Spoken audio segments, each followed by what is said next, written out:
The news anchor's voice was background noise until I saw her, my wife, on a sunlit deck, champagne glass in hand, laughing. Next to her, a man with his arm around her waist. Behind them, her sisters, all smiles. The camera caught them mid-toast, the sea stretching endless and blue behind them. The headline read, "Luxury Mediterranean Cruise Sails from Barcelona." I blinked. Once. Twice. My phone was on the nightstand. I checked the banking app. A fresh charge. Cruise trip. $8,742.15. On my credit card. I called her. "Where are you?" A soft breath. Then, "At work." I smiled at the ceiling. A thin, deliberate smile. "Enjoy yourself," I whispered. I ended the call before she could respond. And in that moment, still hooked up to monitors, IV dripping into my arm, I made my decision. I wasn't going to argue. I wasn't going to beg. I was going to end it. The heart monitor beeped slow and steady. My pulse was calm, but my mind wasn't. The images replayed in my head. Her head tilted toward him when she laughed. His hand on her lower back like it belonged there. Her sisters, accomplices in their silence. For months, I'd told myself she was just working late, that the weekend girls' trips were harmless, that the new perfume she wore wasn't for anyone else. But lies have a scent, and now I could smell them everywhere. I thought of the dinners I cooked when she said she was too tired to go out, of the bills I paid without asking, of the promises we made in a church she'd probably forgotten. And now she was on a deck chair with someone else, spending my money. I let the shock sink in, not as a wave, but as a stone, heavy, cold, settling deep. I didn't want her to know I knew. Not yet. I was discharged 2 days later. She didn't visit. She texted once, "Hope you're resting, I'm swamped at work." I didn't reply. Instead, I started pulling threads. Quietly. First, her email. She'd logged in on our shared tablet. It was all there. Flight confirmations, cruise itineraries, spa reservations for 2.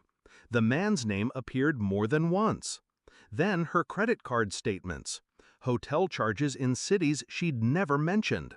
Jewelry purchases that never found their way home. Her phone was trickier. I waited until she left it unattended in the kitchen. One photograph was enough. Her in a hotel robe. Him shirtless behind her holding the phone. My hands didn't shake. I copied everything. Dates, locations, faces. I still didn't confront her. I needed more. I called a friend at the bank. He traced the cruise payment to her account after she transferred the money from mine. Unauthorized. Easily provable. I began to see the shape of my revenge. Not loud, not dramatic. Surgical. By the end of the week, I had enough to ruin them both. She returned on a Sunday evening, smelling faintly of salt air and expensive wine. "How's work?" I asked. She smiled, setting her bag down. "Busy. You?" I slid an envelope across the table. She opened it, pulling out photographs, printed emails, bank records. Her smile froze. Where did you—" I didn't answer. "It's not what it looks like," she tried, voice trembling.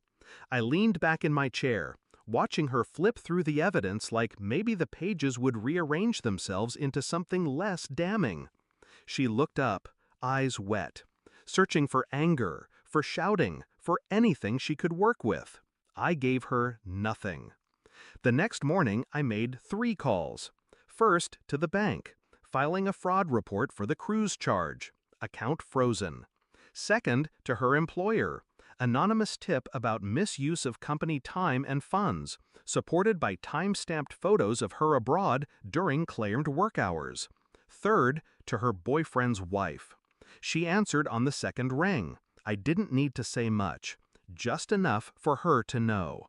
By midday, my wife's phone wouldn't stop buzzing. She stood in the living room, pacing, muttering into the receiver, her voice rising in panic. I sat on the couch, coffee in hand, watching the performance.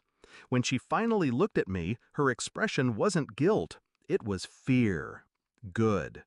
By evening, she'd packed a bag. She didn't say goodbye, just slammed the door behind her. I didn't follow.